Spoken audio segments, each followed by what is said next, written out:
All right, Brad, thank you. So you mentioned, of course, Brad was talking about Lattimore and that being an area of concern possibly for a tornado. We want to join now with Cleveland County Sheriff Alan Norman, who's joining us on the phone to talk about what he is seeing in the area. Alan, can you hear us? Yes, ma'am, I sure can. Excellent. Thanks so much for taking the time. We just want to kind of get a pulse from your county. Are you getting any reports of damage, any reports of injuries? No reports of injuries. We do have some trees down with a few roads that are blocked. Their local fire departments are actually in the process of clearing the roadway.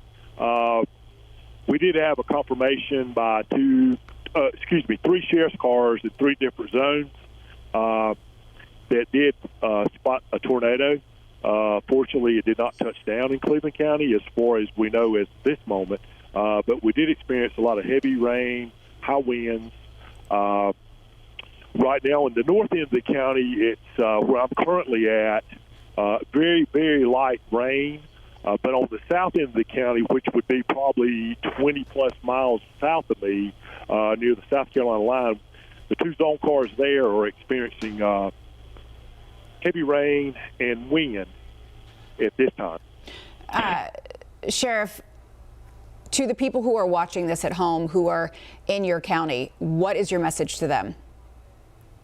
If you don't have to go out, please stay home and seek shelter. If at all possible, if you do have shelter, if not, move to the center of the home, away from windows. If you're out in the motoring public, the advice for you is if you do see something, do not go toward it, or do not try and run away from it because they're so unpredictable. It's just I watched one earlier, the one that crossed over the north end. It looked there for just a moment that it began to zigzag a little bit, and then you're just consumed by it. It's one of those things that you can't outrun if you're right up on it, and you definitely don't want to go toward it.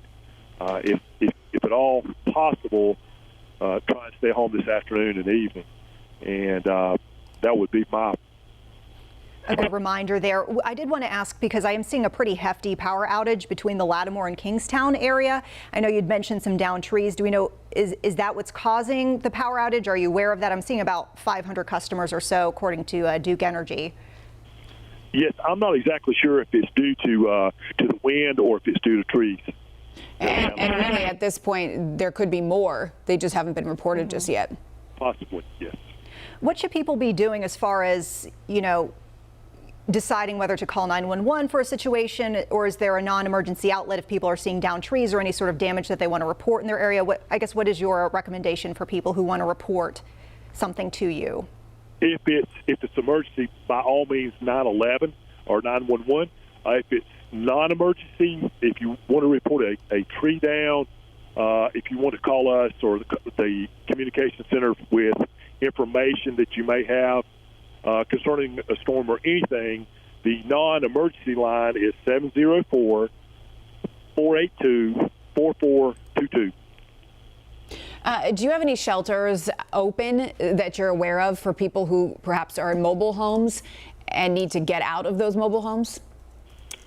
If you want to seek shelter outside a mobile home, the best advice I can give to you right now would be go to your local fire department, which currently are manned throughout the county. And they're accepting people to just come on in and seek shelter? I'm sure they would be. Absolutely. That would be what I would suggest would be for those individuals that need to go somewhere to go by their local fire department until actually the storm has actually passed. I think right now, correct me if I'm wrong, I think Cleveland is almost out of harm's way for at least we got a breather coming on right now, but I think there's more to come later on. Cleveland County Sheriff Alan Norman, thanks so much for calling in. We appreciate that. So we actually have a picture from Cleveland County that we want to pull up here. So Brad, is this what you're talking about when you say wall cloud? Yeah, it looks like a wall cloud for sure, and it's in the same location. Now, still pictures don't always do justice to these. You don't always know if it's rotating or if it's just a scud cloud, but I can tell you just because we've seen so many angles from it and the radar, and I've seen moving video and pictures, I know it's a wall cloud because it's the same wall cloud. I've gotten probably 30 pictures of this wall cloud crossing over the Hickory area. We're getting a lot of reports of it as well coming in through our spotters, and the Weather Service actually had several reports of a funnel cloud right around the Longview area in Catawba County, so probably just around where that wall cloud was. Sometimes wall clouds and funnel clouds, people confuse the two, and a funnel cloud can be confused with scud, but it certainly was a wall cloud that we saw moving through that area.